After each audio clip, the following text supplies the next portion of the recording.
여러분, 안녕하십니까.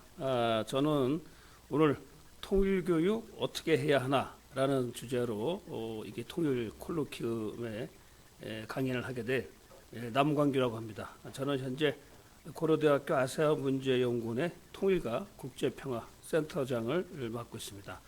먼저 이 국민대학교에서 이렇게 통일 콜로키움, 통일 미래연구원에서 이렇게 운영하고 있는 프로그램을 알고 있는데, 저를 이렇게 또 연사로 초청해 주셔서 너무 고맙습니다. 오늘은 이제 통일 교육에 대해서 제가 갖고 있는 그 생각을 여러분에게 좀 전달을 하려고 하는데요. 우선 그 목차를 보게 되면은 우선 한 4가지 정도로 통일 준비에 대해서 여러분에게 좀 말씀을 드리려고 합니다. 먼저 우리가 이게 통일이라는 주제 자체가 지금 그 남북한이 이제 분단된 상황이기 때문에 우리가 통일을 얘기하는 것이죠. 뭐 그런 의미에서 왜 분단이 되었을까라고 하는 그 역사적인 어떤 이해를 우리가 할 필요가 있겠다. 또 이것은 이제 단순히 분단이라고 하는 과거의 역사를 우리가 살펴보는 데서 끝나는 것이 아니고 남북한을 합친 지금 한반도가 어떻게 보게 되면 좀 운명적으로, 지정학적으로, 우리 영어로 우리가 지오폴리틱스라고 하는데요. 지정학적으로 처해 있는 어떤 성격에 대한 이해다. 하나가 이제 국제관계, 국제정치적 속성, 또 여기에 대해서 우리가 어떻게 대응해야 되는가, 또 대응해 왔는가라고 하는 어떤 국내적 성격에 대한 이해를 우리가 할 필요가 있겠다. 이것은 이제 우리가 통일을 하는 데 있어 가지고 단순히 어떤 우리의 내부의 어떤 의지와 어떤 열망이 통일로 이끌어 간다기보다도 오히려 국제정세, 국제관계, 우리를 둘러싸고 있는 국제정치의 어떤 현실을 우리가 냉정하게 인식해야만이 그 터에서 우리가 통일을 모색할 수가 있다라고 하는 부분을 과거의 어떤 분단 사례를 통해서 우리가 이해를 할 필요가 있겠다라는 것입니다. 두 번째가 이제 결국 이제 현재 대한민국 또 북한, 남북한이 추진하고 있는 통일 정책에 대한 이해를 우리가 할 필요가 있겠다. 특히 우리의 어떤 통일 정책이 역대 정부를 통해서 어떻게 변천해 왔는가 하는 것을 좀 살펴봐야만이 통일에 대한 어떤 그런 정책적인 내용을 우리가 좀 이해할 수가 있을 것입니다. 다음 세 번째로는 이제 그렇다면 우리가 통일을 하는 데 있어 가지고 어떤 지향성, 방향을 우리가 나아가야 될 것인가라고 했을 때 그 제가 생각하는 이 바람직한 통일 방향의 어떤 모색을 한번 갖고자 합니다. 그리고 마지막으로 네 번째, 우리가 이제 통일을 하나의 비전으로 봤을 때 이 통일 비전이 우리에게 제시해주는 미래의 통일 한국상이 어떤가, 또 그것을 위해서 우리가 어떤 준비를 해야 될 것인가 하는 부분에 대해서 여러분과 좀 같이 생각해 보고자 합니다. 자, 먼저 우리가 분단의 국제적, 국내적 성격에 대한 이해인데요. 우리가 분단의 요인을 찾는 것, 역사적인 이해를 하는 것은 결국은 우리가 어떻게 하면 통일을 할 수 있을 것인가 라고 하는 통일의 요인을 발견하는 것과 우리가 같은 의미를 지낸다. 그런 의미에서 과연 이 분단이 국제정치적, 외부적 요인인가 아니면 내부적 요인인가. 물론 이제 뭐 외부적 요인, 내부적 요인을 딱 갈라가지고 어느 한 요인이라고 할 수가 없죠. 그러나 이제 어느 요인이 더 크게 작용했는가라고 했을 때 크게 우리가 국제정치적 요인과 국내적 요인을 우리가 생각해 볼 수가 있다. 그래서 우리가 분단에 관해서는 뭐 아시다시피 분단은 우리가 1945년 8월 15일 일제로부터 해방되고 해방 3년간의 기간이 있다가 1948년 8월 15일 대한민국이 이제 또 건국되고 또 북한에서는 9월 9일 또 조선인민공화국이 조선민주주의인민공화국이 이제 또 수립됨으로써 결국은 이제 분단이 공식화되어졌던 것이죠. 자, 그런 의미에서 이 분단에 관해서는 당시에 이제 2차 세계대전이 끝나고 일본이 패망하고 한반도에 진주한 승전 국가인 미국과 소련의 어떤 의지에 의해 가지고 타협에 의해 가지고 분단된 것이라는 외세 책임론이 있고, 또 하나는 소련과 미국이 꼭 분단으로 간 것은 아니다. 뭐 예를 들어 가지고 신탁 통치라고 하는 어떤 타이완에서 보듯이 처음부터 미국과 소련이 한반도를 분단하려고 했던 것은 아니다. 오히려 우리가 남북 좌우 대립이 오히려 분단으로 간 더 결정적인 요인이 아닌가라고 하는 내세 책임론으로 크게 대별될 수가 있습니다. 또 이 내세 책임론을 봤을 땐 또 외세 책임론은 미국 책임이 크냐, 뭐 소련 책임이 크느냐, 또 내세 책임을 봤을 때는 뭐 좌파의 책임이 크냐, 우파의 책임이 크느냐, 아니 북한의 책임이 크느냐, 김일성의 책임이 크느냐, 아니면 남한 대한민국의 이승만의 책임이 크냐, 뭐 이런 부분이 이제 그동안 분단의 어떤 내적 책임론을 얘기했는데 아주 드물게 뭐 제가 주장하는 내용이지만은 그 당시에 중도파에게도 분단의 책임이 있다라고 하는 그런 부분을 좀 보완적으로 제시를 하고 있습니다. 자, 이걸 통해 가지고 제가 얘기하고자 하는 것은 분단에 대한 역사적 이해뿐만 아니라 우리가 지금 잘못되어진 역사를 알고 있다. 특히 이제 그 분단을 전후한 시기에 있어가지고 근현대사에 있어 잘못된 역사를 우리 청소년들이 좀 배우고 있지 않은가. 또 그것이 교과서에도 그대로 반영되어 있다라고 하는 부분에 대해서 제가 지적하지 않을 수가 없고, 또 우리 국민들이 일반적으로 상식적으로 알고 있는 내용들이 사실은 그것이 팩트가 아니다라고 하는 부분을 좀 말하고 싶습니다. 이것은 이제 우리가 국제 정세를 냉정하게 봐야 된다는 거죠. 우리의 어떤 주관적인 기대나 열망, 의지 뭐 이런 걸 가지고 반영시키게 되면은 대부분 결과가 나쁜 방향으로, 실패하는 방향으로 갑니다. 그래서 우리가 우리의 의지와 열망과 또 미래에 대한 뭐 낙관적 전망은 좋지만 그러나 외부적인 상황, 환경, 특히 국제관계에 대한 상황은 아주 우리가 냉정하게 객관적으로 우리들 볼 필요가 있다. 그런 점에서 잘못된 해석 몇 가지를 예를 들겠습니다. 첫 번째가 가스타테프트 밀약입니다. 1905년 7월 일본과 미국 사이에 맺어진 밀약인데 그 내용은 이제 일본이 조선에 대한 지배를 미국이 합법적으로 인정하고 또 필리핀에 대한 또 미국의 지배를 일본이 인정해 주는 것이다. 뭐 그런 내용을 담고 있죠. 그런데 우리가 잘못 알고 있는 것은 이 가스타테프트 밀약 때문에 일본이 식민지했고 그것을 미국이 도와줬다. 그래서 미국이 오히려 한반도가 식민지 되는데 책임이 있다라고 하는 좀 과대 해석입니다. 이게 왜 잘못된 해석이냐? 일본이 1860년대 이 메이지 유신을 통해 가지고 30년 사이에 급속하게 국력을 신장시켰죠.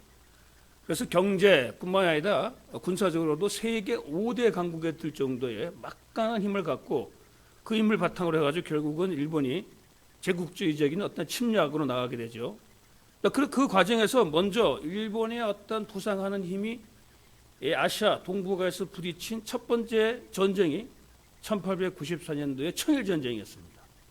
청나라는 오랫동안 조선을 비롯해가지고 우리에게 영향을 미쳐왔던 그런 국가였죠. 그런 청나라와 일본이 전쟁을 해서 일본이 이겼습니다. 청일전쟁에서. 그렇게 됨으로써 적어도 청나라와 일본 사이에서 한반도를 둘러싼 주도권은 기존의 청에서 일본으로 이것이 이제 이전될 수밖에 없는 그런 상황이 발생했던 것이죠. 뭐 그때부터 이미 조선은 일본의 어떤 영향이 커질 수밖에 없었다. 기존의 청나라의 세력이 조선에 미친 영향을 일본이 대체했다. 이렇게 볼 수가 있는 거죠. 또 하나 두 번째가 1904년도에 러일 전쟁이 발생했습니다. 러시아와 일본과의 전쟁이 발생했는데 그 당시 러시아는 세계 최강의 육군력과 해군력을 갖고 있다라고 하는 강대 국가였는데 예상을 뒤엎고 일본이 이겼죠. 러일 전쟁에서. 결국 러일 전쟁에서 이김으로써 러시아의 그 아시아에 대한 남하 정책이 실패로 돌아가게 되죠. 그렇기 때문에 당시 영국이 또 일본을 지원했던 것입니다. 그렇기 때문에 일본이 청일 전쟁과 러일 전쟁에서 승리함으로써 동북아시아에서 일본이 뭡니까? 가장 강력한 국가로서 신흥 강대 국가로서 이제 실력으로서 부상하게 되었던 것이죠. 그 결과 그 사이에 청나라의 영향권을 갖고 있고 러시아도 영향력을 미치려고 했었던 당시 조선에 대한 영향력, 더 나아가서 지배권을 일본이 갖게 된 것입니다. 그게 우리의 식민지 과정입니다. 만약에 청일전쟁에서 청나라가 있었으면 청나라가 계속 조선에 대한 직간접적인 영향을 확보했겠죠. 또 노엘 전쟁에서 러시아가 이겼으면 러시아가 한반도에 대한 어떤 영향력, 지배권을 가졌을지도 모릅니다. 일본이 이겼기 때문에 그것은 전 세계가 일본의 승리를 인정했던 겁니다. 현실적으로. 전쟁에서 이겼기 때문에. 그 결과 미국도 결국은 조선에 대한 일본의 지배력을 인정했던 것이죠. 인정하는 것하고 미국이 일본하고 밀약을 맺었기 때문에 조선이 식민지가 됐다는 건 전혀 다른 차원의 얘기죠. 이게 일반이 상식적으로 잘못 알고 있는 얘기다. 당시 일본의 국제정치적 위상이 그만큼 실력으로 입증받았고 그런 과정에서 당시 조선을 둘러싸고 중국 기존의 세력 또 러시아, 일본이 경합을 벌이다가 결국은 일본이 승자로서 조선에 대한 지배권을 갖게 된 것이다. 이게 맞는 것이죠. 근데 미국 때문에 우리가 일제 식민지가 됐다라고 하는 것은 이건 전혀 이거는 사실 팩트도 아니고 잘못된 해석이라는 것을 여러분에게 말씀드리고 싶고 또 두 번째가 이게 작년에 불거진 내용입니다. 강복군 회장이라고 하는 분이 8.15 해방되고 이제 미군과 소련군이 들어오죠. 왜냐하면 미소가 연합국으로서 일본과 전쟁에서 이겼기 때문에. 그러나 이제 전적으로 태평양 전쟁, 일본과의 전쟁은 미국이 중심적으로 전개해 오다가 소련은 일본이 망하기 불과 일주일 전에 참전해가지고 한반도의 대한 영향권을 미국과 동등하게 갖게 됐던 것이죠. 그래서 결국은 미군과 소련군이 이제 한반도에 진주하게 되는데 그 당시 그 메가더 사령관이 진주하면서 뿌린 전단에 여러 가지 포고령을 발명하면서 이제 태평양 사령부 사령관 메가더로 하면서 이제 점령군이라는 표현을 썼습니다. 반면에 이제 북한에서는 치스타코프가 포고문을 쓰면서 해방군이라는 용어를 썼어요. 소련군이 해방군이라는 용어를 썼다. 그래서 이제 미군은 점령군을 왔다고 하는데 그거는 그게 맞는 얘기죠. 왜냐하면 그 당시는 전쟁 전시 상황이잖아요. 미국과 일본은 전쟁 국가입니다. 뒤늦게 참전했지만 소련은 또 일본과의 전쟁 국가예요. 전쟁에서 이겼기 때문에 이긴 상황에서 군이 들어오는 것은 점령군으로 들어오는 거예요. 그 당시 조선은 일본의 나라였습니다. 일본군이 점령하고 있었어요. 그것을 이제 미군이 점령하면서 미군이 대치되어지는 것이고 38선 이북에는 소련이 들어오면서 소련군으로 대치되었던 것이죠. 그러나 이제 아시다시피 소련은 공산주의 혁명을 그 당시 널리 확산시키기 때문에 당시 해방된 조선 민중들이 듣기 좋은 말 해방군이라는 용어를 바꿔가지고 정치적 수사를 써가지고 소련군에 대한 이미지를 좋게 하기 위한 일종의 언어적 책략이었다라는 것이죠. 국제법적으로 얘기하면은 전쟁 상태에서 이긴 국가이기 때문에 이긴 국가가 군사적 점령이기 때문에 점령군이라는 용어가 맞는 겁니다. 그걸 가지고 마치 미국은 해방된 조선에 대한 점령의 입장에서 왔다. 소련의 해방의 입장 이런 잘못되어진 그런 인식도 우리가 좀 제대로 규정해야 된다.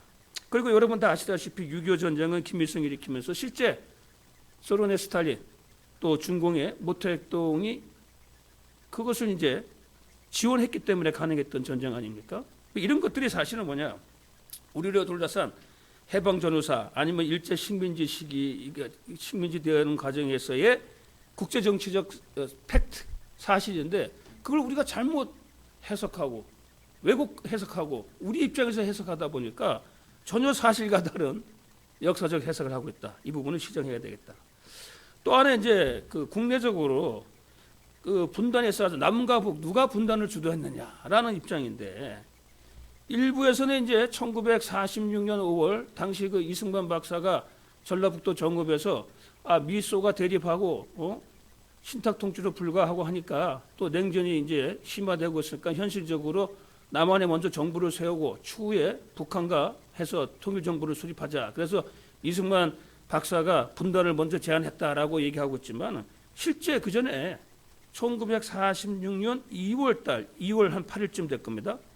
북조선 임시인민위원회라고 해가지고 이게 소련의 지휘하에 사실상 북한에는 정부가 특히 소련의 위성 정권이 들어섰어요. 이미 이 시대에 이미 분단이 됐던 것이죠. 그 분단은 소련과 오히려 북한이 또 먼저 선제적으로 주도했다라고 하는 것을 우리가 역사적으로 알 수가 있고 또 하나 친일파 논쟁입니다. 지금까지 진행되고 있는데 흔히 대한민국은 뭐 친일파들이 이승만 대통령 내각의 친일파들이 중심이 되어 친일파로 시작되었다. 북한은 친일파를 청산했다라고 하는데 그것도 사실과 다르죠. 뭐 시간이 제한됐기 때문에 제가 자세하게 얘기할 수는 없지만은 초대 이승만 내각, 초대 김일성 내각을 보게 되면은 이승만 내각은 다 독립운동 지도자, 일제시대 때 일본의 한간 사람들이 다 심지어는 조봉암과 같은 공산주의자조차도 그 당시 농산부 장관, 농림부 장관으로 임명을 했습니다. 반면에 김일성 내각은 그 동생 김영주를 비롯해 가지고 대부분이 과거에 친일 경력이 역력한 그야말로 친일파로 구성되었던 것이 북한의 김일성 내각인데 또 어떻게 대한민국이 친일로 시작됐다라고 하는지 그건 이해할 수가 없고 또 하나 그 이후에 이제 친일 문제가 논란이 되어서 반민족특위, 반민특위가 구성되어서 600여 명을 기소하고 그 중에 한 40여 명 가까운 인사, 유명한 인사들 가지고 친일파를 우리가 처단을 했습니다. 북한은 실제 그렇게 친일파를 처단한 또 눈에 띄는 친일파 처단한 사례가 없습니다. 또 무엇보다도 여러분 2차 세계대전을 일으킨 독일 전범국가죠. 일본 전범국가인데 이들이 이제 전쟁 이후에 전범국가로서 국제재판에서 재판을 받으면서 독일의 히틀러의 나치에 부역해서 전쟁의 책임을 묻고 처형되었거나 처벌받은 사람이 25명인가 그래요. 또 동경국제재판소에서 일본의 전범국가로서 책임을 물은 사람도 20명이 좀 넘습니다. 2차 세계대전이 진 전범국가인 독일과 일본이 2차 세계대전이 끝나고 전범 책임으로서 책임을 물은 사람이 20여 명밖에 안 되는데 식민지 지배를 받은 우리가 한 40여 명에 가까운 사람을 친일파 인사로서 처벌을 했다. 사법적으로. 이건 사실 깨끗한 청산이라고 할 수 있죠. 더구나 북한에서는 그런 사례가 없는데 이것도 역시 우리가 잘못 알고 있는 대한민국 역사다라고 하는 것을 여러분에게 강조하지 않을 수가 없습니다. 자, 다시 한번 왜 우리를 둘러싼 국제 정치의 이해가 중요하느냐? 특히 이제 한말 이제 식민지 되기 직전에 당시 조선이 뭐 아주 약한 데다가 부패하고 당시 조선의 왕은 고종은 전혀 어떤 참 애를 썼지만은 나라를 지킬 만한 힘이 없고 여기에 이제 뭐 중국, 러시아, 일본이 호시탐탐 기회를 노리다가 결국은 일본에 의해 가지고 식민지가 되는데 그래서 그 당시에 많은 지식인들, 정치인들이 고민을 했습니다. 어떻게 하면 우리가 외세에 그래서 종속되지 않고 우리의 독립을 지키느냐. 그래서 민영관과 같은 사람은 청나라, 우리가 전통적으로 중국과 친한 나라니까 청나라와 친해야 된다. 러시아와 일본을 경계해야 된다라는 그런 주장을 폈던 것이고 천일책이라고 하는 소책체를 통해 가지고 또 갑신정변 그 당시 이제 조선이 너무 뒤떨어졌으니까 일본과 같이 메이지 유신과 같은 근대 문명을 빨리 받아들여서 근대 국가로 나가자. 그래서 김옥균, 윤치원 같은 경우는 왕정을 폐지하고 일품군주제 같은 거 주장하고 그랬던 것이죠. 그래서 이 김옥균, 윤치원 같은 경우는 오히려 일본과 협력해야 된다. 그러면서 청나라, 중국으로부터 우리가 좀 자주권을 차지해야 된다. 뭐 그래서 갑신정변까지 일으켰죠. 그리고 이제 이 갑신정변이 실패하고 난 다음에 6.1준 김옥균 6.1준은 뭐 갑신정변에 참전하지 않았지만은 중립화론을 내세웁니다. 현실을 보니까 일본의 영향력이 커지니까 조선을 좀 중립화로 시켜가지고 외세의 침략을 좀 견제하자. 반면에 이제 전봉준은 이제 동학을 이끌었던 또 농민 전쟁을 이끌었던 전봉주 지도자죠. 이만송 같은 경우는 이제 그 유림의 대표로서 유생으로서 조선 왕실을 지키기 위한 또 충정의 마음에서 또 나라가 어떻게 될 것인가를 제안했던 사람들. 이분들은 외세는 무조건 나쁘다. 외세가 들어오게 되면 조선의 풍속이 어지러워지고 조선의 자주권이 독립권이 없어진다. 특히 이제 일본을 경계하는 그런 입장에서 이제 반외세적인 입장이 주를 이루었다. 그리고 이제 민영익 같은 경우는 이제 러시아와 우리가 좀 협력해가지고 일본을 견제하자라고 하는. 이 당시에는 아직 미국이 없었습니다. 왜냐하면 미국은 그 당시에 뭐 우리 한반도에 영향력 끼치지도 않았고 미국 자체가 한반도에 관심이 없었기 때문에. 그래서 중국과 우리가 유대 관계를 맺는 협력 국가를 하느냐, 러시아와 협력하느냐, 일본과 협력하느냐, 아니면 모든 외세를 다 배격하느냐, 뭐 이런 걸 둘러싸고 이런 그 외교적인 노선을 둘러싼 고민과 갈등이 있었던 것이죠. 자, 그거는 지금 이제 100년이 지난 지금 시기도 마찬가지입니다. 여러분 지금 아시다시피 세계적 패권 국가였던 미국, 팍스 아메리카를 이끌던 미국에 지금 중국이 급속하게 부상하면서 미국과 중국이 이제 세계 패권을 둘러싸고 서로 대립하는 양상을 보이고 있지 않습니까? 자, 그래서 이제 미국이 내세운 것이 인도 태평양 전략이죠. 이제 인도까지 끌어들여서 태평양 지역을 미국의 전략적 지역으로 우리가 계속 패권을 유지하겠다. 이것은 이제 중국을 견제하는 것이죠. 그래서 예를 들어서 쿼드라고 하는 미국, 인도, 일본, 호주 이 태평양, 인도 일종의 아직은 동맹까지는 가지 않았어요. 그러나 이제 안보 협력체를 만들어서 중국을 견제하고 있고 또 국방 예산을 집중시켜 가지고 중국의 어떤 부상을 막았다. 그래서 이게 전임 트럼프 대통령 때부터 미국 우선주의죠. 아메리카 퍼스트 아메리카 그렇죠? 그리고 지금 현재 바이든이 이제 트럼프 방식에서 좀 벗어나 가지고 동맹을 회복하면서 다자협력을 통해 가지고 중국을 견제하자. 그래서 여기 지금 지도에 나온 것처럼 여러 가지 양자 동맹, 다자 어떤 협력을 통해 가지고 급속히 팽창하면서 미국에 도전하고 있는 중국을 견제하자라고 하는 것이 지금 미국의 인도 태평양 전략이죠. 그 한 부분에 역시 한반도도 중심적인 지역으로서 중국과 부딪히고 있는 지역이다 이렇게 볼 수가 있죠. 반면에 이제 중국 역시 뭡니까? 이제는 중국이 힘이 컸으니까 미국이 지배하는 어떤 세계 질서를 더 이상 중국이 그대로 받아들일 수가 없다. 중국도 이제는 패권 국가로서의 주도권과 발언권을 가져야 되겠다. 그러면서 특히 중국이 강조하는 것은 미국이 지금 세계의 패권 국가인 것은 인정하지만 적어도 아시아에서만은 중국도 미국과 동등한 입장에서 패권 국가라는 것을 미국이 인정해달라. 이것이 시진핑이 권력을 잡으면서 주장했던 신형 대국 관계입니다. 그래서 그것은 이제 그런 중국의 힘을 세계적으로 이제 패권을 확장하기 위해서 만든 것이 1대1로 전략이죠. 옛날 그 실크로드를 부활한다고 해가지고 중국으로 시작해서 뭐 동남아 또 뭡니까 중앙아시아 유럽까지 그래서 1대1로 전략을 통해 가지고 일단은 이제 중국의 어떤 막강한 경제력으로 중국의 세력을 이제 확대해 나간다. 또 해양으로서 진출. 특히 여러분 동중국해, 남중국해, 더구나 또 우리 그 제주도 서해안을 둘러싸고 이제 중국의 해양으로 진출하려고 하고 있는 것이죠.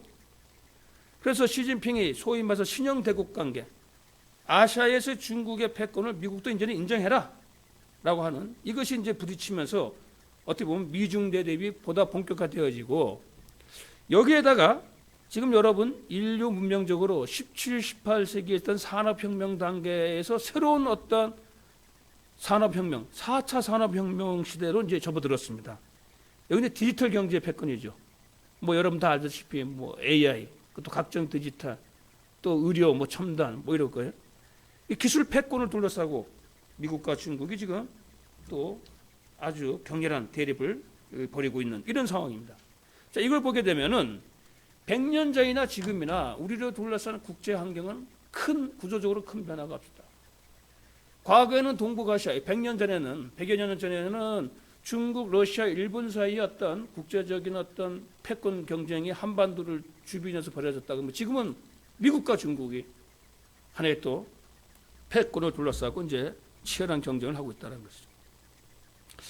또 하나, 우리가 분단하게 되어진 원인은 분단 이전에 우리가 독립운동을 하면서 그 당시 국내 정치 세력, 독립운동 세력들이 서로 대립과 갈등 관계에 있었다. 왜냐하면 이제 우리가 이제 식민지가 되면서 이제 해외에 가서 독립운동을 하잖아요. 주로 이제 무대가 중국이고, 일부는 또 그 당시 소련이고, 그리고 이제 이승만 박사를 중심으로 한 미국이고. 그래서 소위 말해서 국내파, 해외파로 나뉘게 되죠. 이제 국내파는 여운형은 이제 정치 이념적으로 보게 되면 해방 이후에 약간 중도 자적인 조선건국준비위원회 건준을 주도하면서 해방 초기에는 이제 전국을 주도했던 인물인데 이 여운형은 이제 그 정치 이념이 기본적으로 이제 뭐 민족주의를 갖고 있죠. 약간은 지금의 시점에서 보게 되면 삼인주의적인 그런 정치 노선을 추구했다고 볼 수 있고, 북한에 있었던 조만식 선생은 강력한 민족주의 또 이제 또 크리스찬으로서 어떤 기독교적인 어떤 윤리관을 바탕으로 해서 민족주의적인 그게 갖고 결국은 이제 반탁 운동에 하다가 소련에 의해 가지고 제거당하죠. 박헌영은 뭐 조선공산당 대표로서 당시 공산당을 이끌면서 공산주의를 주도했던 인물이고, 공산당이 그 불법 파업 또 불법 합, 특히 위조 화폐를 해가지고 불법화되면서는 이제 남로당 지하당으로 가면서 그걸 이끌었던 인물이고, 나중에는 이제 북한으로 밀입국해가지고 김일성의 2인자 외상이면서 사실 6.25 전쟁을 김일성으로 하여금 일으키게끔 추동하게 했던 인물이 이 박헌영입니다. 다음에 해외파는 이승만 박사는 여러분 미국에서 독립운동을 한 30년 가까이 하면서 자유민주주의를 가지고 하나의 자유의 정치 이념으로 하면서 대한민국을 결국은 자유민주주의와 시장경제를 발표하는 국가로 시작하게끔 한 지도자죠. 그리고 임시정부를 이끌었던 김구 선생은 중국에서 활동하면서 김구 선생만큼 민족주의가 강한 분이 없죠. 어떻게 보면 가장 보수적 민족주의의 어떤 심벌이다, 이렇게 볼 수가 있겠죠. 그리고 김규식 선생 역시 임시정부 요원으로 중국에서 활동하면서 자유주의 또 삼민주의적인 이런 어떤 노선을 가지면서 해방 이후에는 여운형, 김규식과 함께 중도파를 형성했던 인물이죠. 그리고 김일성 같은 경우는 소련에서 해방 시기에는 소련군에 있다 장교로 있다가 소련군이 1945년 9월 원산하로 들어오면서 같이 들어와서 결국 이제 소련군 장교로서 이제 북한에 들어와서 이후에 북한의 지도자가 되면서 철저한 공산주의자. 결국은 뭐 소련이 만들어준 북한이고 소련이 세워준 지도자이기 때문에 공산주의를 철저하게 할 수밖에 없죠. 그 다음에 이제 이동영 선생 같은 경우는 중국에서 활동하면서 약간은 좀 사회주의적인 이러한 노선을 추구했다. 그래서 이와 같이 해방 이전에 어떤 그 시기에서의 어떤 노선이 정책이 각기 다른 부분들이 해방 이후에 미소 대립과 남북의 사실상의 좀 군사적인 분단 또 여기에 뭐 좌우 대립, 이데올로기 대립이 겹쳐가지고 결국은 사실은 분단으로 갈 수밖에 없었던 것이 1948년도의 상황이었다라고 볼 수가 있는 것이죠. 자, 그래서 우리가 그 분단에 대한 역사적 이해를 했고, 두 번째가 이제 그렇다면 지금의 대한민국과 북한은 어떤 통일 정책을 추구하고 있는가라는 것을 대한민국을 중심으로 좀 보도록 하겠습니다. 초대 대통령 이승만 대통령은 유엔 감시에 남북 총선하자.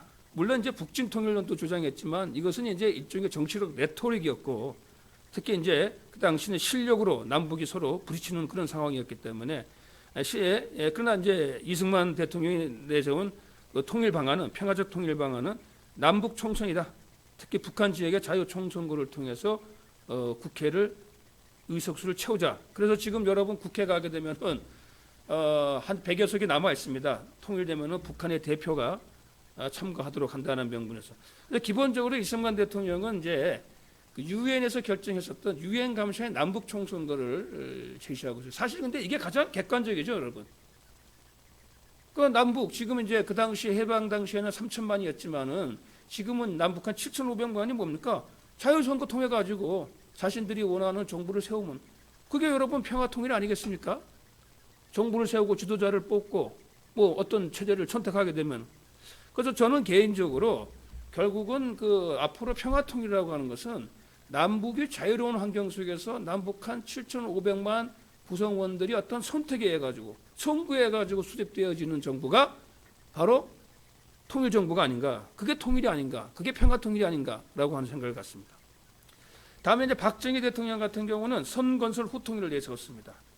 1960년대만 하더라도 대한민국이 전 세계에서 가장 가난한 나라, 1년에 국민소득이 100불도 안 되는 나라였고 그 당시는 북한이 더 남한보다 잘 살았죠. 그래서 박정희 대통령은 야, 이래서 안 된다. 5.16을 일으키고 난 다음에 우리가 실력으로 북한에게 뒤지니까 실력을 갖추고 난 다음에 통일을 모색하자. 그래서 한 10년 동안 그냥 경제건설에 매진해가지고 1970년이 되면은 그때부터 우리가 이제 경제력에서 북한을 좀 앞서기 시작하죠.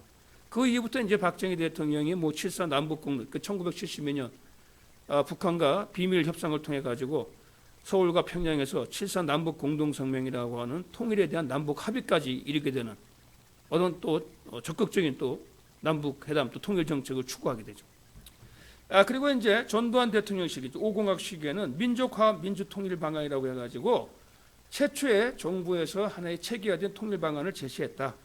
이건 말 그래도 남북이 전쟁까지 하고 이데올로기 이념이 다르고 하니까 먼저 화합부터 하고 그 다음에 통일을 하자.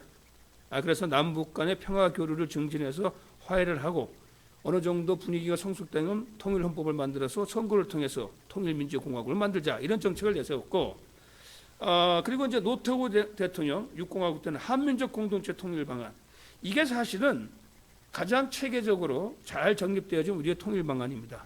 여기서 자주 평화 민주의 통일 원칙하에 단계별로 통일을 하자. 특히 이제 그 노태우 정부 때 주목할 부분들은 북한과 합의해서 한 남북 기본 합의 있습니다. 1991년 12월 13일. 사실 이 남북 기본 합의서만 잘 지키면 지금의 북한의 핵 문제는 다 해결되어져요. 지금 북한이 뭐 평화 협정을 만들자 뭐 주장하고 있는데 사실 이게 남북 기본 합의서만 잘 준수만 해도 사실상의 남북 사이의 어떤 평화 체제는 만들어지는 겁니다. 북한이 빨리 남북 기본 합의서의 정신으로 돌아오기를 기대를 합니다. 그리고 이제 김영삼 대통령 때는 한민족 공동체 통일 방안을 3단계로 나누어서 사회협력 단계, 남북연합 단계, 통일국가 단계로 나가자라고 하는 단계별 통일 방안을 보완했던 것이죠. 이상이 이제 사실 어쨌거나 우리 대한민국의 공식적인 통일 방안은 노태우 정부 때 만든 한민족 공동체 통일 방안을 보완한 김영삼 정부 때 민족 통일 방안 이게 우리의 공식적인 통일 방안입니다. 그 이후에 김대중 대통령 때는 이제 통일 방안이라기보다 햇볕 정책이라고 해서 대북 포용 정책을 하고 또 최초의 남북 정상회담을 했죠. 그런데 여기서 이제 우리가 주목해야 될 부분은 2000년 6.15 남북 정상회담에서 북한이 주장하는 연방제와 우리의 연합제가 공통점이 있다라는 부분이에요. 사실 이 부분은 좀 논란의 요지가 많습니다. 어떤 부분에 대해서 공통점이 있는지 하는 부분은 좀 이따 다루도록 하고 그리고 노무현 정부 때 노무현 대통령 때는 한반도 평화 정책을 했었고 그리고 이제 이명박 정부 때는 상생공영 정책이라고 해서 북한이 비핵화로 나가고 개방을 하게 되면은 우리가 대대적인 북한에 대한 경제 지원을 통해서 북한 주민들의 생활 수준을 3,000불로 올려주겠다. 3,000불 하게 되면은 먹고 사는 문제에서 해결이 됩니다. 3,000불 정도가 되면은 집에 냉장고가 들어갈 수 있다라고 해요. 냉장고가 있다는 얘기는 이제 뭡니까? 먹을 수 있는 식량이 충분하다는 것을 의미하죠. 그런 제안을 했던 것이고 그리고 이제 박근혜 대통령 때 한반도 신뢰 프로세스를 제시했던 것이요. 그동안 뭐 남북한이 정상회담도 하고 뭐 회담도 하고 많이 했지만 그래도 핵 문제가 해결 안 되고 계속 불안감이 있으니까 이건 신뢰의 문제다.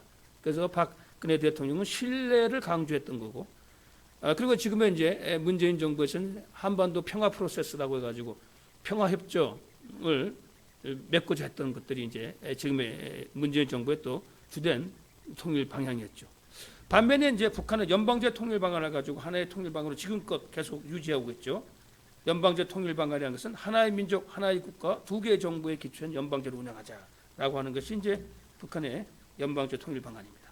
자, 그럼 북한의 연방제 통일을 좀 더 자세히 보게 되면 일국 이체제, 하나의 연방 국가, 통일 국가를 만들 때 체제는 다르게 한다. 남과 북이 지방 정부로 존재한다. 그걸 가지고 이제 여타 남북 정당 사회단체 연석회담에서 이런 통일 방안을 갖고 논의하자라고 하는 것이 북한의 입장인데, 자, 근데 이거는 좀 근본적으로 좀 모순이 있습니다. 왜냐?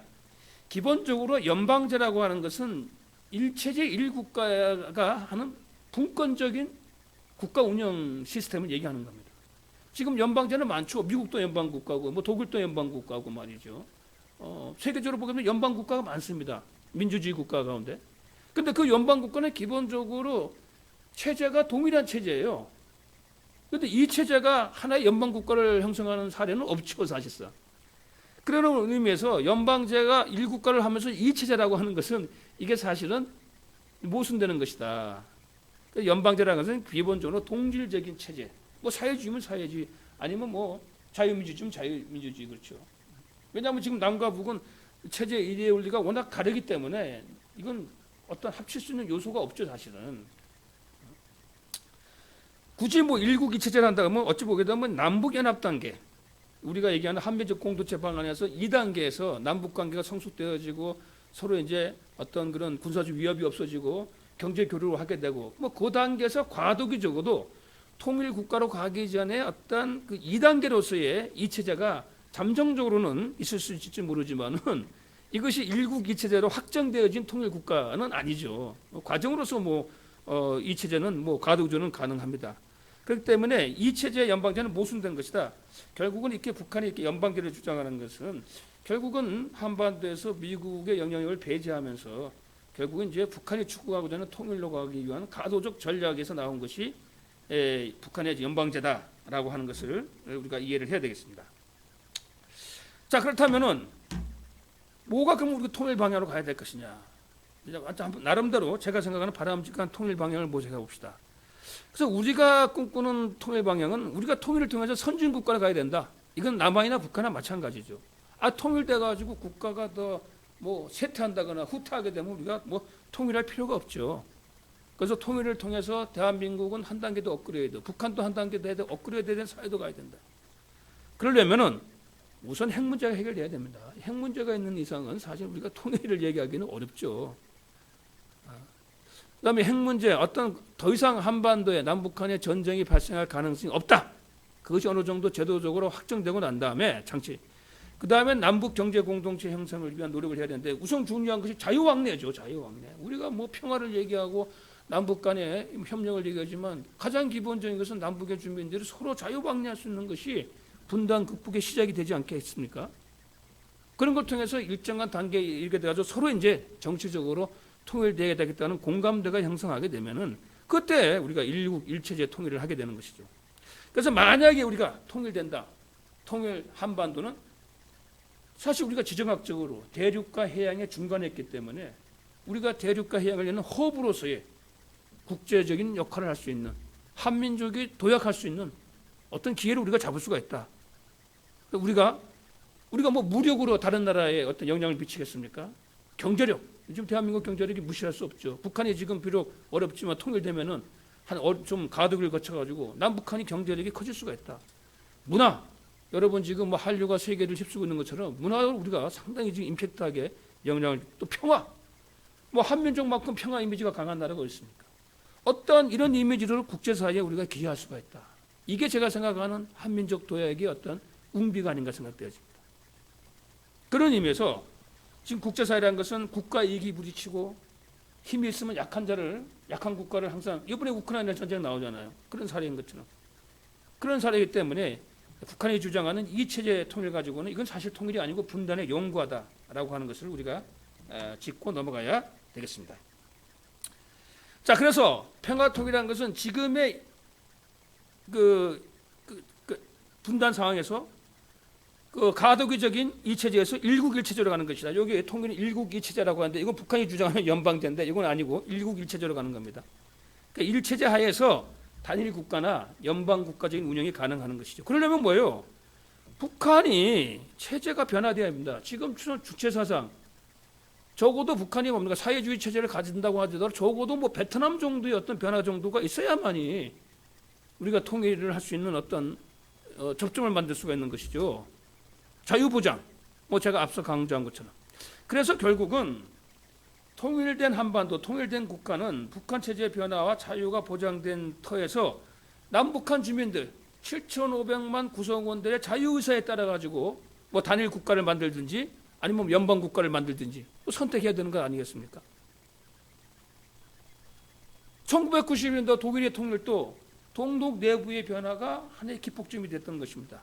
동독이 공산당 일당 독재를 버리고 동독 주민들에게 자유 선거권을 주고 정당 설립의 자유권을 주고 결국은 동독 주민들의 선택이 결국 서독으로의 편입을 원했기 때문에 독일 통일이 이루어졌던 것입니다. 이런 것들이 전제되어야만이 통일이 될 수가 있다. 통일이 가능하다라고 하는 겁니다. 그렇다면 이런 통일을 하기 위해서는 우리는 어떤 의식을 가져야 되는가? 이 의식이 상당히 중요하죠. 뭐 6.25와 같이 우리가 전쟁을 통해서 물리력을 통해서 통일을 할 수는 없잖아요. 그건 바람직하고 뭐 통일 안 하는 게 낫고. 그렇다고 해서 물질로만 우리가 통일을 한다는 것도 한계가 있는 것이고.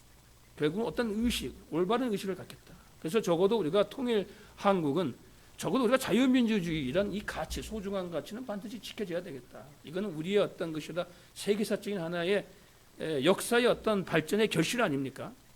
시장경제. 지금 여러분 뭐 자유, 국제무역마입니다. 시장경제를 바탕으로 세계가 돌아가고 먹거리가 생기는데 폐쇄경제 가지고는 안 되죠. 그리고 국제사회의 조화, 열린 국제사회로 가야 된다 우리가. 그리고 정치적으로는 의회주의와 법치주의, 이거는 민주주의의 기본이죠. 이걸 바탕으로 해서 우리가 통일 정책을 실천하면서 그러나 이제 북한 주민들의 기본 생활권을 통일 시기는 좀 보장해 줄 필요가 있다. 왜냐하면 북한 주민들이 오랫동안 그런 그 사회주의 또 배급제에 익숙해 있기 때문에, 물론 지금 뭐 북한은 배급제로 붕괴되었지만은 가도기 단계에서 북한 주민들의 기본 생활권, 그들의 의식주 정도는 우리가 좀 보장해 줄 수 있는, 그거는 사실 우리의 그 재헌 헌법 보게 되면은 그 공동체 생활 보장을 위한 기본 권리 규정이 있습니다. 이런 것은 약간의 사회권을 좀 준용해 가지고 북한 주민들의 기본 생존권을 우리가 보장해 줄 필요는 있겠다. 자, 그리고 또 하나, 이 통일이라고 하는 것은 남북뿐만 아니라 지금 여러분 한민족이 세계 전 지역에 흩어져 있습니다. 그 인종 구성으로 보게 되면 세계 2위라고 해요. 우리가 흔히 은둔의 왕국이라고 하는데 조선을, 지금의 대한민국은 세계 곳곳에 나가고 있는 아주 진취적인 민족이 됐습니다. 세계 2위의 분포들을 보이고 전 세계에 흩어져 있으니까. 그래서 전 세계에 있는 한민족을 모아서 자유, 평화, 민주, 통일. 그러니까 지금 이제 그 해외 한민족이 한 800만이 되고 있어요. 그러면 통일 시점에는 남북한 해외 어떤 한인까지 합치게 되면 한 8천만, 9천만 정도가 됩니다. 이 정도 인구면은 사실 무시할 수 없는 어떤 사이즈다라고 볼 수가 있는 것이죠. 그래서 우리가 추구하고자 하는 어떤 민족주의라는 것도 폐쇄적인 저항적 민족주의가 아니라 열린 민족주의로 가야 된다. 세계와 호흡하면서 우리가 뭡니까? 대한민국이 적극적인 어떤 국제주의를 택해가지고 오늘날 대한민국이 이렇게 번영을 이루어 왔잖아요. 그렇죠? 그야말로 가장 가난한 나라에서 도움을 받던 나라에서 지금은 세계 공적기구에서 가난한 나라를 원조하는 최초의 ODA 국가가 대한민국이 되지 않았습니까? 열린 국가로, 열린 민족주의로 우리가 가야 된다라고 하는 것이 제 생각입니다. 자, 그러면 통일 비전.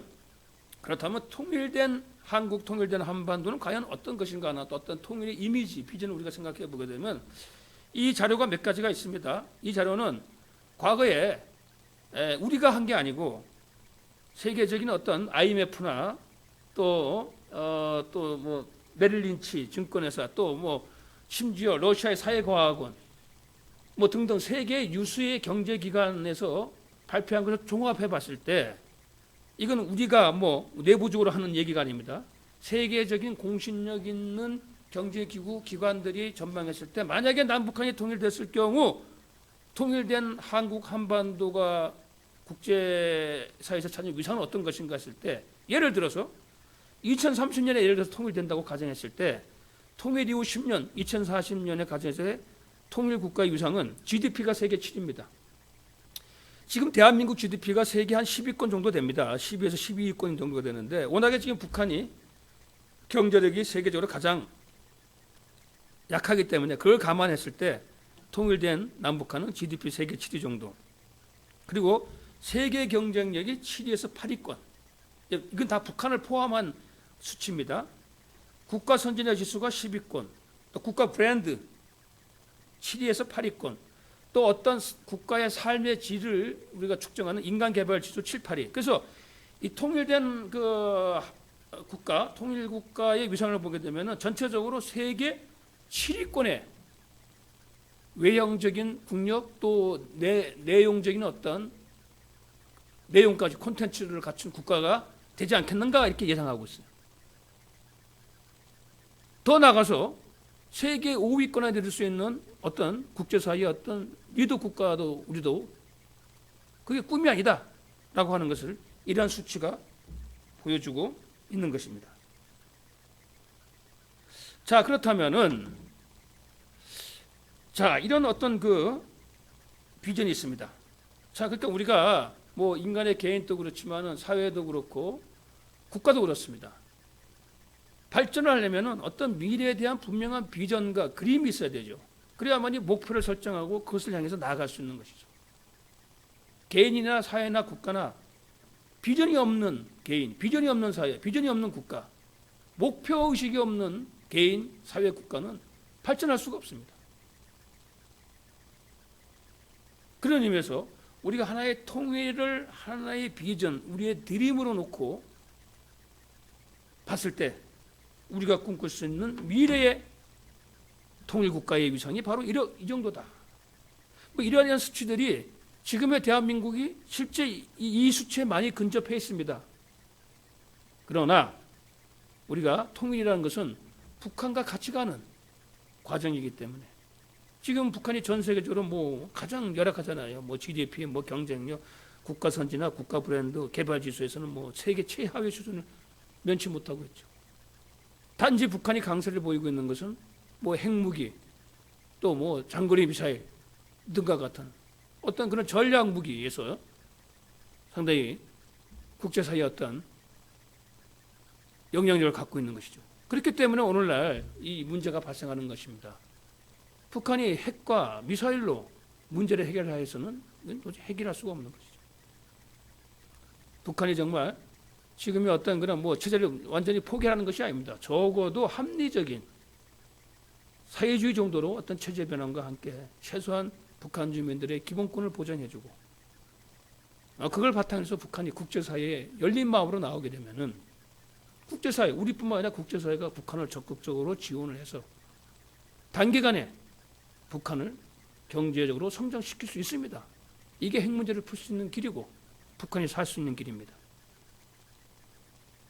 지금 뭐 우크라이나 전쟁이 발발하고 더구나 이제 지금 뭐 북한이 계속 올해 미사일을 발사하고 지금 또 북한이 다시 핵실험을 재개할 수도 있다. 대륙간 탄도미사일을 비롯한 장거리 미사일 실험을 할 수 있다. 뭐 이런 어떤 우려들이 많이 나오고 있습니다. 어찌 보게 되면 이제 30년 이상 끌어왔던 북한의 핵 문제가 이제는 마지막 기로에 서 있는 것이 아닌가.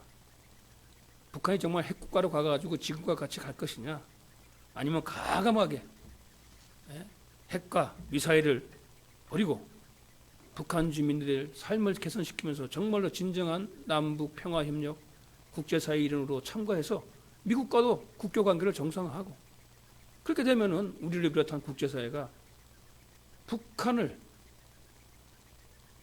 대대적으로 지원해서 북한이 단기간에 경제적으로 성장할 수 있는 기반을 만들어줄 수가 있는 것입니다. 이 길로 북한이 빨리 나오기를 고대하고 또 북한이 그것이 바람직한 미래의 선택이다라는 것을 강조를 하고 싶습니다. 자, 그렇다 그러면은 자, 이런 비전이 있는데 우리가 무엇을 준비해야 될 것이냐? 이게 뭐 비전으로 끝나서는 안 되죠. 어떤 목표 비전이 있으면 그것에 대한 구체적인 어떤 계획을 세우고 또 그것에 대한 어떤 준비를 해야 되겠죠. 세부적인. 자, 그런 점에서 뭐 여러 가지 많은 준비가 있어야 되겠지만은 크게 두 가지를 봤습니다. 통일 비용의 문제입니다.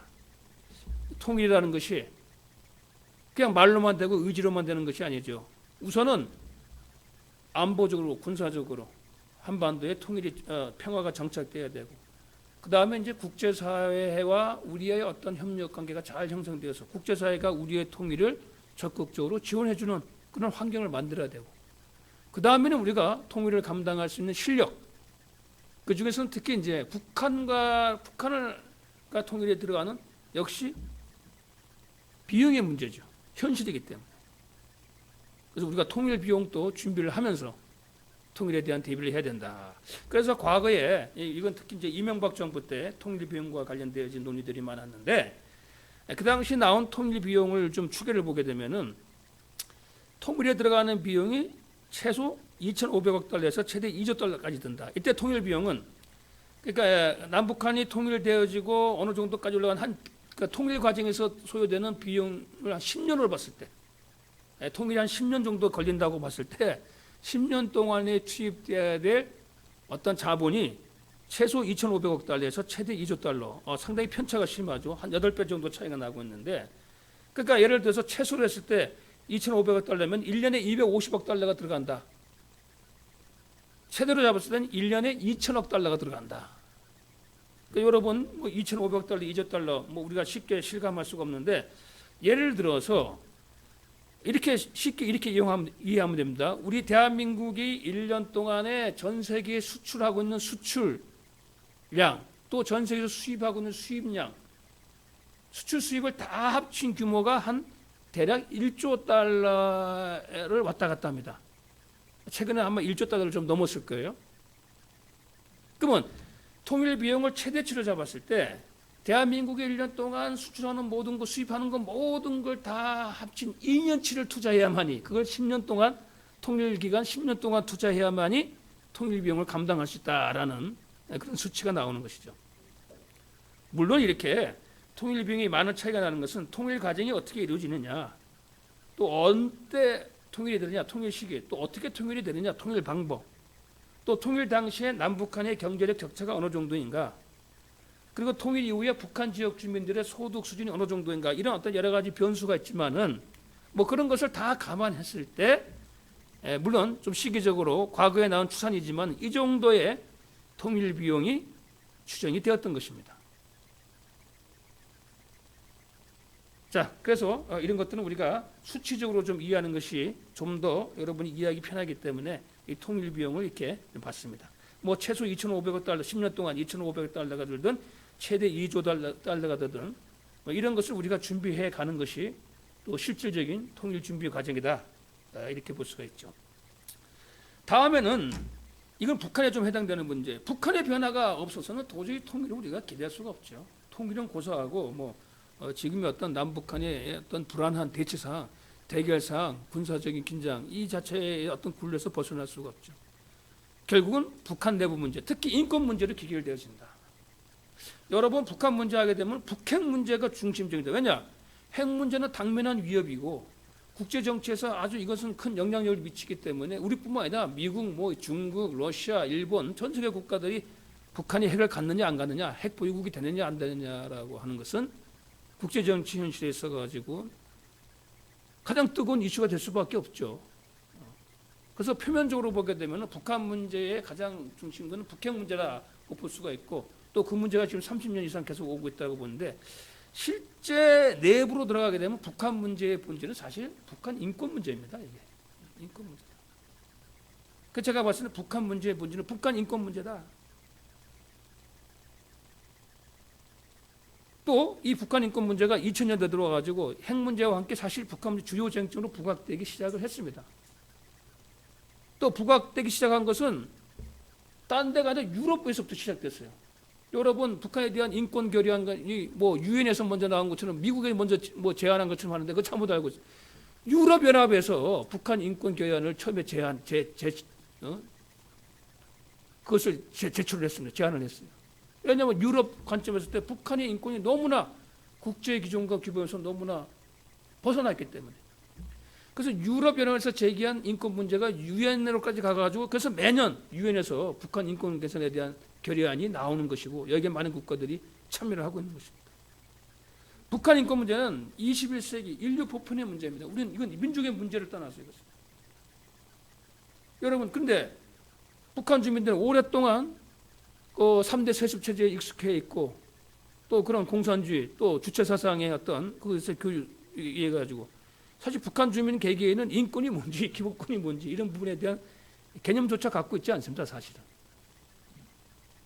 결국은 수령 유일 체제에 복종하는 일종의 노예로서 북한 주민들이 지금 건 70년 이상 생활해오고 있지 않습니까?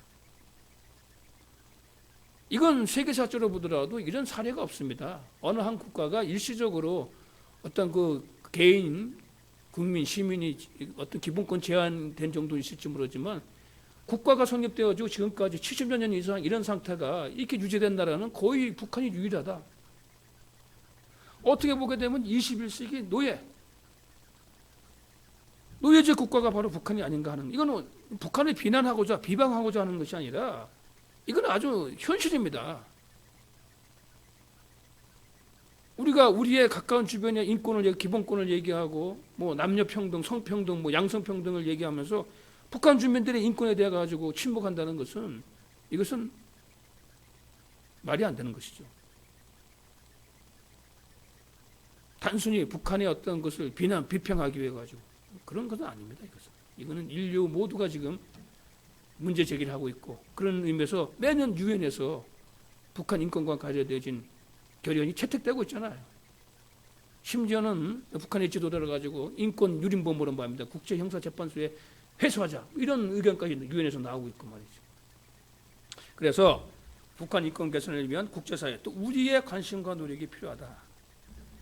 유엔에서는 벌써 오래전부터 북한에 대한 인권 또 국내에서 북한 인권법이 제정되어졌죠. 제정. 또 북한 뭐 인권센터 북한 인권 뭔가 그것이 만들어졌는데 그게 작동이 안 되고 있어요. 그 이사진들이 선임이 안 돼가지고. 자, 그래서 유엔 국제사회에서 거론될 정도로 문제 제기할 정도로 심각한 북한 인권 문제. 그래서 우리가 2016년도 4월에 북한 인권법이 이제 통과가 됐습니다. 또 10월달에 북한 인권기록센터가 개소가 됐고요. 근데 이제 인권재단이라는 걸 알고 있는데 그게 아직 구성이 안 됐어요. 국가가 해줘야 되는데 이사진이 구성이 안 돼가지고. 어떤 북한에 좀 비위를 맞추기 위해서 이런 부분을 제기하면 안 된다라고 하는 일종의 자기 검열적인 이런 방식은 올바르지가 않습니다. 또 문제점에 대한 것은 분명히 지적을 하고 또 북한 주민들에게 어떤 그런 기본권, 인권, 자유에 대한 인식이 들어갈 수 있도록 우리가 적극적인 노력을 해야 되는 것이죠. 그래서 결국은 북한 인권, 결국은 통일이 뭡니까? 간단하지 않습니까? 통일돼 가지고 우리 대한민국의 국민, 북한 주민들이 그 전보다는 삶이 좋아지는 거 여러 가지로 물질적으로든 아니면 정신적으로든 복지적으로든 그게 통일의 의미가 있는 것이지. 통일해 가지고 개인의 생활이 또 후퇴하고 물질적으로 어려워지고 정신적으로도 고통을 받고 복지가 후퇴한다 그러면 우리가 굳이 통일할 필요가 없죠. 그냥 두 개의 국가로서 그냥 계속 가는 것도 괜찮은 것이죠, 사실은. 우리가 통일을 한다라고 했을 때 그것이 나 개인과 사회와 남북한의 어떤 그런 전체가 발전해 나가는 그것이 통일의 진정한 의미가 아닌가 생각되어지고 또 그런 것을 바탕으로 해서 통일된 국가가 그 통일 국가가 통일 한국이 21세기 국제사회에서 국제적 역할을 우리가 담당한다 하게 되면은 정말 우리가 국제사회에 할 수 있는 많은 부분들이 있다. 제가 앞서 발표에서 얘기하지 않았습니까? 한민족처럼 오랫동안 평화를 유지하고 평화를 지켜온 민족이 어디 있습니까? 수많은 외침과 또 20세기의 일제 식민지 분단 전쟁까지 겪고 지금 또 상대 그런 어려운 상황 속에서도 평화에 대한 어떤 사상과 의지, 전통이 우리 민족의 문화에는 연면하게 이어져 오고 있습니다. 또 여기다 우리 대한민국이 정말 경제적으로 정말 여러 가지 많은 요인들에 의해 가지고 어떻게 보면 또 이 여러 가지 타이밍, 운이 또 하늘의 도움이 축복이 함께 해가지고 가장 가난한 나라에서 오늘날 그래도 지금 경제적으로 어렵고 청년 실업 문제도 심각하지만 그래도 대한민국이 지금 세계 경제적으로 아주 강한 국가로서 경쟁력을 보여주고 있지 않습니까? 또 앞서 얘기한 것처럼 문화적으로 한류가 지금 여러 부분에서 전 세계에 많은 영향을 미치고 있습니다. 이런 부분들이 통일을 통해서 남북한이 함께 한다면 이 시너지 효과는 폭발적으로 나올 것이다. 평화, 경제, 문화 여기에 우리를 지킬 수 있는 어떤 국방력 이런 것을 갖춘 통일국가의 미래를 비전을 꿈꾸고 그걸 위해서 우리가 준비해 나간다는 것이 얼마나 보람찬 일입니까? 결국은 그래서 이런 부분들이 제가 생각했을 때 통일에 대한 우리의 준비 또 이런 내용들이 통일교육에 반영돼야 되지 않겠는가. 우리가 통일교육이라고 정해진 커리큘럼이 없습니다. 각자 자기가 주장한 것이 이제 내용이 됐습니다. 제가 개인적으로 봤을 때는 이러이러한 몇 가지 요인들을 중심으로 해서 우리가 통일에 대한 그 콘텐츠, 교육 내용을 좀 준비해 나가는 것이 통일 준비를 할 수 있는 하나의 교육적인 내용이 되지 않겠는가 하는 것이 제 개인적인 생각이었습니다. 자, 그래서 오늘은 제가 여러분에게 통일교육 어떻게 해야 되나 하는 부분을 가지고 국제정치적인 어떤 환경 요인들 또 남북한의 통일정책에 대한 이해 또 과연 무엇이 바람직한 통일의 방향인가 또 그걸 위해서는 우리가 어떤 비전과 준비를 해야 되는가 하는 내용을 중심으로 해가지고 오늘 제가 이렇게 강의를 했습니다.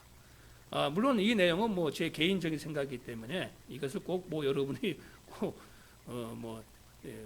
받아들여야 그건 아닙니다. 하나의 의견이지만은 이런 측면으로 통일 교육을 준비하는 것이 어떤가 하는 그런 것이 제 개인적인 의견으로 오늘 강의를 했습니다. 시간이 사실 좀 제한되어 있기 때문에 그 내용을 제가 축약적으로 또 핵심 위주로 이렇게 정리하다 보니까 많은 부분은 아마 좀 이렇게 좀 자세하게 설명할 수 없었던 한계가 있었습니다. 그럼에도 불구하고 여러분들이 이 주제와 관련되어서 도움이 되었으면 하는 그런 개인적인 바람을 가지면서 오늘의 이 강연을 마치도록 하겠습니다. 다시 한번 이 귀한 자리를 마련해 준 이 국민대학교 또 통일미래연구원이죠. 여기서 이 통일 콜로키움에 연사로 참여할 수 있게 다시 한번 감사를 드리고 여러분 힘을 모아서 우리가 통일된 미래를 위해서 함께 나가는 그런 도움이 됐으면 하는 바람으로서 제 강연을 마치도록 하겠습니다. 감사합니다.